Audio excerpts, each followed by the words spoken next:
I love your show, but it sounds terrible. No, it really does. Okay, so your message is amazing, but nobody's listening to it because your podcast just sounds bad. What are you going to do about it? In 2010, I discovered podcasts. They helped me get through the experiences of daily life following the birth of my daughter. The medium of podcasting really moved me, but the audio quality of podcast after podcast was outright bad. I actually reached out to several podcasters and told them, hey, I love your show, but it really sounds terrible. Let me help you. And that's exactly what I did. Asking why sound quality of a podcast matters is like asking why a restaurant needs to serve good, edible food. It's super important to your show. Well, the last few weeks we've talked about sound quality and how to get it, and I wanted to share one more conversation that I had recently. Ray Edwards, who is a master copywriter to people like Tony Robbins and Michael Hyatt, recently welcomed me onto his podcast to talk about podcasts, podcasting, and how to fix your podcast audio. We also talked about podcasting being on the rise, the engagement, intimacy, and connection that podcasting offers, and how this translates to podcasting for business. The bond you build with your listener is like nothing else. It's accelerated. We've talked about this before. Not to mention establishing yourself as an expert. Both are very effective in podcasts. Ray and I cover a wide range of topics relating to podcasts in this interview. We talk about whether to script or not to script. What do you say to the business person that takes a do-it-yourself podcast course and attempts to launch a podcast on their own? 4 reasons why sound quality is important. Respect for your podcast audience. Paying attention to your sound design. Utilizing things like de-essing and other techniques to improve your sound of your podcast. And aligning your brand with your podcast. So, without further ado, here's my interview with Ray Edwards. Tip of the week this week, your podcast sucks. What are you going to do about it? You've got a great message. You've got something to say to the world, and you put it on a podcast and nobody listens. Why does nobody listen? Because your podcast sounds like crap. That's why. So many podcasts sound like crap. I'm talking about not what you're saying. I'm talking about the audio quality of your podcast. That's why we have a guest on today who's going to tell us how to fix that problem. His name is Danny Osment. Danny, welcome to the show. Thank you. How are you? I'm great, and I'm even better now that I've seen your super professional studio set up. It's kind of inspired me. I'd love it if you'd share a paragraph or two about who you are and what you do. Who I am and what I do. Well, I spent a long time pursuing a dream that I'm sort of still working in. I was a musician starting out. I actually have a master's degree in conducting. So the guy that gets up in front of the orchestra and waves his arms. And I did that for a long time. I did that for 10 years professionally in D.C., working at the Kennedy Center. And that's where I met my wife. And in 2008, my daughter was born, Elena. And Elena actually suffered a brain injury at birth, which has resulted in cerebral palsy.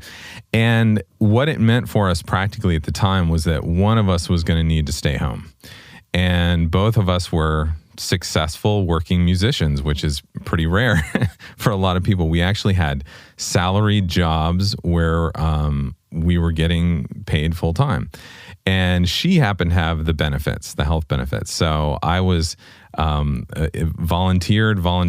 I was part of the decision too, to leave and try to figure out something on my own.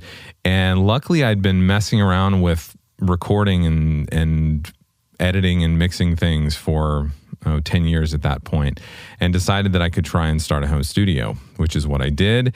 And in about 2 years was able to move out of that full-time job and move home and be there with my daughter so that we could be flexible if there were appointments and things like that. And I did that for a while. And then in, I guess it was 2010, I discovered podcasts. I was kind of late to the podcasting game and started listening to some podcasts that really helped me out, really helped me get through a lot of the trauma of my daughter's birth and the experiences and the daily life that we were living and some of the frustrations that I had. And it just really moved me. The medium of podcasting really moved me. And I decided, well, hey, I do this recording thing. I can probably get into helping podcasters sound better at the time, because I was noticing that a few of them weren't sounding really good at all. You're so gracious. I know, exactly. So I actually reached out to some podcaster and I said, hey, I really love your show, but it sounds terrible. Please let me help you. And started doing it for free. And worked with some really great people that way. And as I've worked more with it, I've just done it more professionally to where, 2 or 3 years ago, it finally became most of what I do is working with podcasters, helping them launch shows, helping them produce shows, helping them make their shows sound better. And I really believe in the medium, and today when it's so hard for people to walk an inch in someone else's shoes, let alone a mile, I think podcasting is a form of new media where we actually get to hear people's stories and we get to hear messages that can be laid out in a much longer form, and we can actually understand what's going on in other people's lives. And that's why they're powerful for me. So it seems like video is all the rage these days. I mean, everybody's focused on YouTube and IGTV and so forth. So is podcasting is it on the rise or is it declining? Well, it's definitely on the rise. Edison Research and even Nielsen have done a lot of research over the past almost 10 years now. And podcasting has seen steady 2 to 4% growth every year, where you've seen plateaus in video content. You've seen people get used to it or blogging content the same way. People get used to it and they know what's there. But podcasting has grown.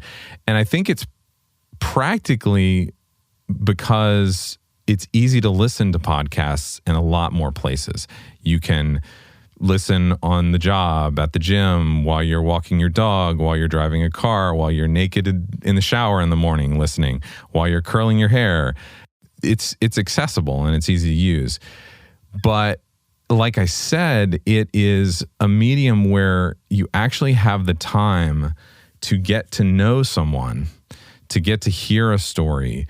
One of the podcasts that I first stumbled into and really fell in love with was Joe Rogan's podcast, where literally 3 or 4 times a week, he's having 3-hour conversations with guests, talking about many, many, many different subjects. And it's a type of show where you discover things that you never even knew existed, or you hear points of view that you'd never even considered. Because, I mean, for me, I grew up middle class, white kid in the suburbs, a lot of stuff I never knew existed, or never knew some of the trials and tribulations that people were going through, because I never faced them. I never saw them. I went to a nice university and had a college fund that my grandfather set up for me. I never had to worry about much.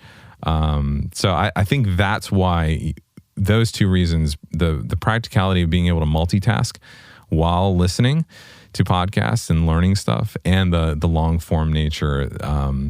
Also, there's an intimacy. There's an intimacy when you're millimeters away from someone's eardrums and your voice is there.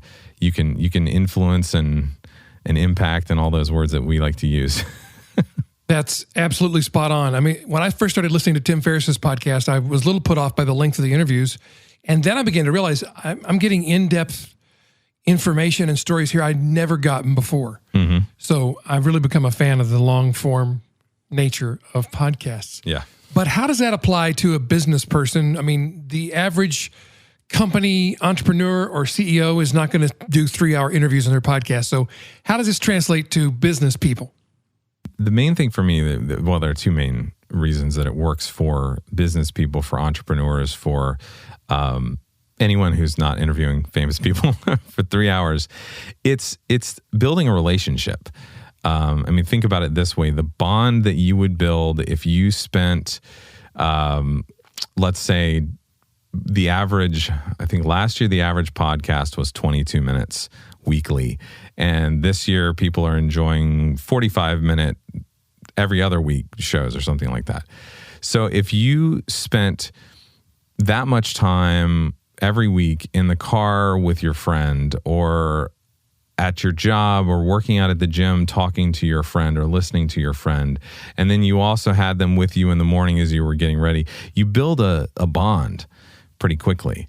And that level of knowing the person, liking them, and trusting them is accelerated with a podcast. And again, if you speak for the second reason is really the authority that you can build, the expert status you can build. If you talk about something for a half hour a week, pretty quickly in 3, 4, 5 weeks, you're going to cover a lot of stuff and people are going to know, oh, they know what they're talking about. And I need to listen to this person. I need to trust this person because they wouldn't be able to talk this much about it. They wouldn't be able to share this much knowledge, tell me these stories every week that relate to this point that they're making or this problem that they're helping me solve if they didn't know what they were talking about. So that know, like, and trust, and then authority and power and expertise that you get is very effective in podcasts. So I just want to ask about some things that I've observed. Sure. Let's start with this. What about scripting? I've listened to podcasts that were obviously scripted. What do you think about that? I go back and forth because for me, I actually prefer to script my own show. But it's a loose script where I then play off of it. So I know exactly what I'm going to do. I'm the type of person, even though I have a podcast, I like to stay behind the desk, the console. I want to edit the show. I want to coach people. I want to do that. I even though I was a performer, I'm an introvert. So I feel more comfortable with a script. However, I practiced long and hard to make sure that I could sound unscripted, and I tested and I made sure that I asked mastermind groups I was in. I was like, hey, listen to my podcast. Tell me if you think it's scripted or not. And so I worked at it and worked at it and worked at it. And it actually helped me like with my copywriting skills and things like that by scripting that stuff. But for most people, if you have the gift of being able to talk, all you really need are bullet points, talking points to keep you keep you organized and keep you on track for where you want to end up in the episode. But most people, like, for instance, I'll take myself. I have, let's see, right now, maybe 15 or 20 podcasts in several different podcast apps on my iPhone that I listen to. And I would say that at least 18 out of the 20 are not scripted. They're people that just talk. They are authentic conversations. And as much as I talk about editing podcasts and needing to make things sound intelligent or clarify things, you know, if you were to start asking me a question and you essentially rephrased it 3 times, I'd cut out 2 of those phrases. But I like Joe Rogan's podcast, which is completely unscripted and completely unedited because it's real and it's authentic. So I'm one of those people that goes both ways. I like an authentic podcast that's unedited, but at the same time, I script my own and would feel lost if I didn't at least write down my thoughts. And then I also have a blog post to use, you know, at the same time.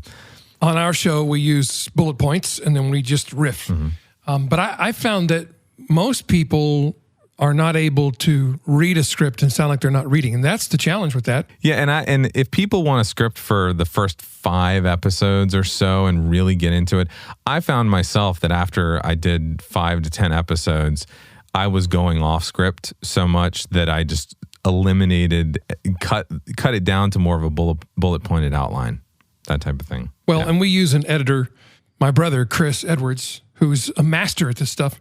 Actually edits our show and produces it for us, and he cuts out the parts where I sound like an idiot. Yeah. Well, most of the time. He leaves some stuff in. I'm not sure why. I do too. I leave stuff in to make people sound human. Like, that's the thing, is you can edit the snot out of something. Well, you got to let your personality come through. I mean, mm-hmm. you could have a CPA doing a show about CPA stuff, which would be totally boring to me. Mm-hmm. Well, actually, that's not true because Mike Michalowicz has the Profit First podcast, which is about CPA stuff, and it's fantastic. It's exciting. It's funny. It's wild and crazy. So he's got a personality on him. So what about this? What do you think about somebody who's like a CEO or an entrepreneur, startup company guy mm-hmm. or gal, and they decide they're going to start a podcast? So the first thing they do is they run out and they get a DIY course about how to make their own podcast. Yeah. And they're hooking up mixers, microphones, and trying to figure out where to put the feed and the ID3 tags. And what do you think about all that? Well, you know, I could talk for a little bit about the results of that usually. And I talk, you commented on my studio here. I have a very professional studio, thousands, and it's gotten less expensive. You know, 10 years ago, my studio would have been a $500,000 studio. Now it's probably a $50,000 studio in terms of the equipment and the software and the plugins and the noise reduction doodads and wizardry that goes on. So it's gotten easier, and equipment's gotten easier to use.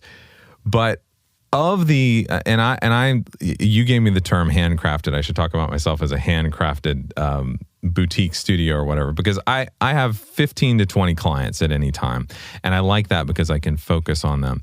And as much as I've helped those clients sound amazing, the real help they've gotten is by not having to do the stuff that they are not an expert at. They waste so much time, and I do the same thing. And you know some of these people.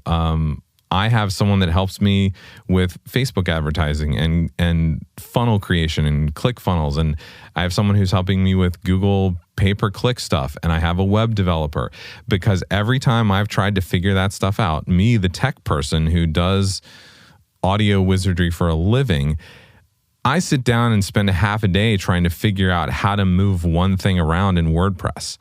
And why am I doing that? There's no reason for me to do that. So I hired someone to do that. And it's the same thing with podcasts. As easy as it is, if you learn how to do all the stuff, you still take more time than I do. I actually have a PDF that I share on Facebook sometimes, where like for a half-hour show, on average, from start to finish, it takes me about an hour of time to do everything. Record it, edit it, produce it, master it, upload it, post it, distribute it, whatever. Whereas the average podcast host that would do the same thing would take 3 hours. And I have examples. One of my clients, Katie Kremitzos, Biz Women Rock podcast, she was doing her own work for 250 some episodes. And when she hired me, she got all that time each week. She was spending 3 hours, 4 hours a week working on it. I guess it's about a year and a half now since she's worked with me. She has tripled her revenue because each week she had that much time back to think about, well, what could I do? What could I provide to my masterminds? Could I create a membership site? Could I do this, that, and the other thing? And that mental energy that she got back from not having to do her podcast grew her business immensely. So as much as I help with sound quality, that's been the thing, is just getting people time back to do what they're an expert at, to grow their business. Well, you hit the nail right on the head. I mean, I used to do all this stuff myself, and it took me maybe 4 hours to do a 1 hour podcast every week. Mm-hmm. And I finally bit the bullet and stopped doing that and hired Chris to do our production and editing for us.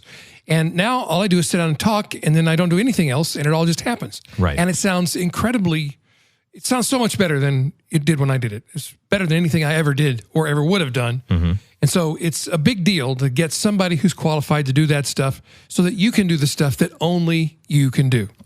Right. So the crucial thing is you get all your time back so you can focus on the stuff that brings you the most ROI, the activities that actually bring in revenue for you and your company. So get somebody who's good. Don't hire somebody off Fiverr. What you need is a handcrafted boutique studio to take care of it for you. Exactly. And we talked a little bit about how I started out complaining to podcasters about how their sound quality was terrible. And there's a lot of, like you mentioned, there's a lot of DIY stuff out there. There's a lot of YouTube series and videos and free stuff. And I even have a mini course, and I have a checklist that would essentially teach people how to do it.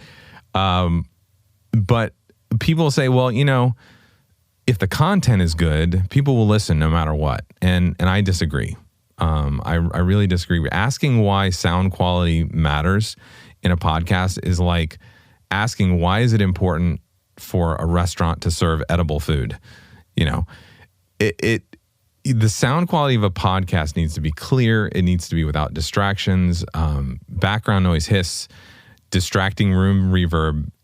Otherwise it's like listening to someone talk with their mouth full of food, or like they're screaming at you or something like that. It's not easy to listen to. And I actually have like 4 reasons why sound quality is important. The first is ease of use.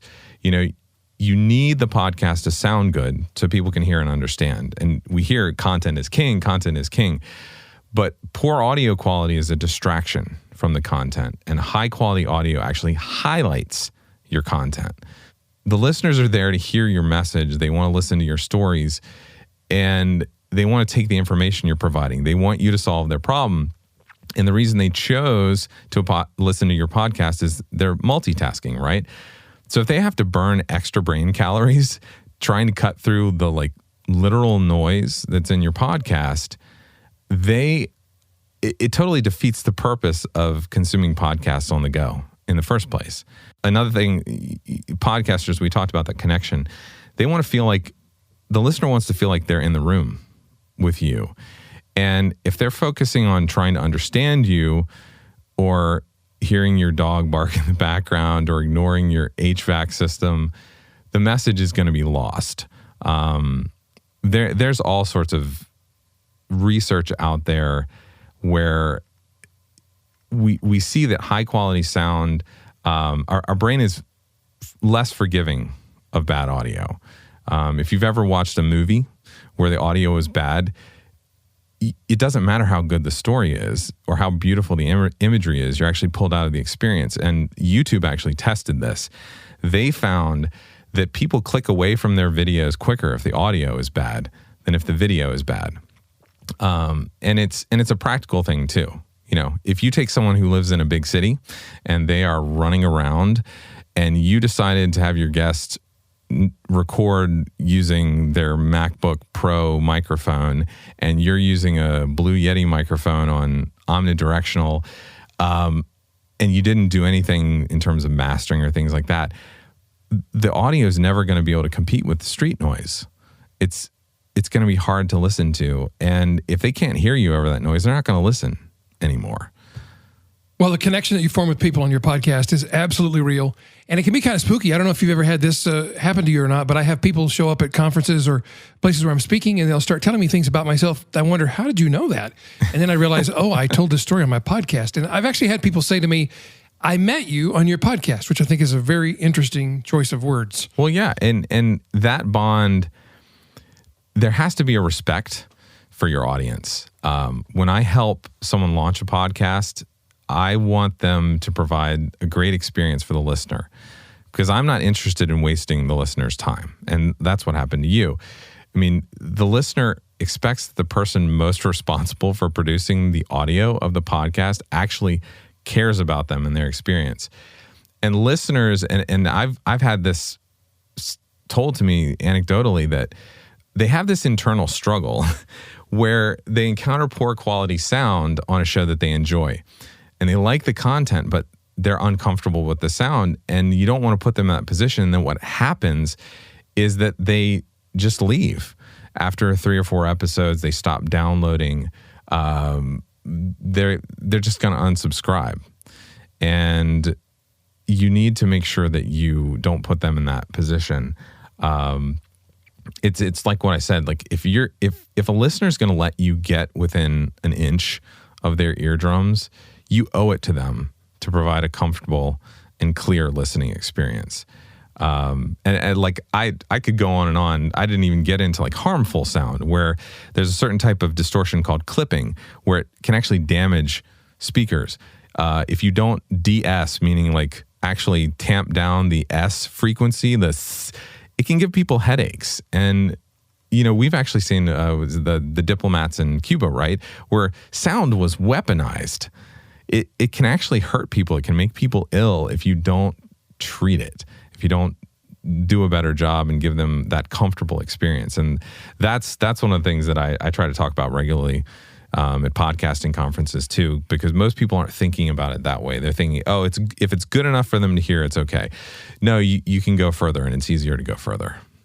Well, it's interesting. Sound is so important, and sound quality is so important. Even on YouTube, if you look at the biggest YouTubers, and especially the ones that specialize in the technical, talking about the technical stuff about digital filmmaking, Peter McKinnon and people like that, they are actually focusing these days a lot on sound design and making sure they mix in the elements of sound and get the sound purity and quality just right, because it has a huge influence on the impact that the video may have. I mean, the video itself may be shaky or out of focus in places, but they're really paying attention to the sound quality.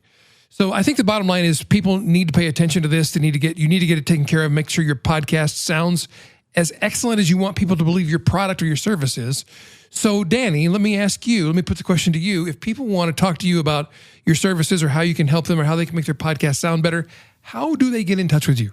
The easiest way is to go to my studio webpage, and that's emeraldcitypro.com. Emerald City as in my last name, Osment.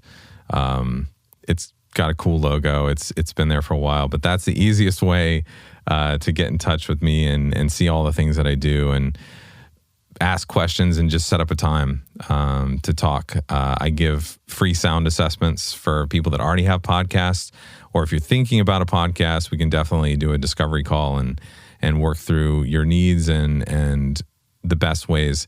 I think I may have mentioned it, but as much as we've talked about sound, I spend a lot more time with my launch clients and my done-for-you clients talking about brand strategy at the beginning and aligning their brand so that their podcast can actually fit into it and aligns with the brand that they created, so that when you start talking to a listener, it's the listener you want. It's the listener that actually will participate and maybe become a client and help you grow your business. And then we get into all the technical stuff, but at the end, we spend a lot of time on launch, because launching a podcast is a very tricky thing. It's got its own unique unique issues that were created by Apple a long time ago that they haven't rectified yet. But it's a little bit different than launching a Patreon or launching a YouTube channel or doing a PLF style launch, and we work through that. And I spend a lot of time with clients on that as well. So here's one thing you should know if you're going to get in touch with Danny. Do it soon, because one of the first things I'm going to convince him to do is multiply his rates by 10. And you need to book him before he does that. There you have it. A word to the wise is sufficient. Fix your crappy podcast. I want to continue to thank everybody that's rated and reviewed the show. All of the feedback has been amazing, and I really appreciate all of it. I want to encourage you, if you have friends who are small business owners, work in a medium-sized business, marketing professionals, other podcasters, whatever, anyone you think would benefit from learning about this, my goal is to spread the amazing things that podcasting can do for the world, for businesses, to as many people as possible. So if you can, please share this podcast with anyone you know that you think would benefit from it.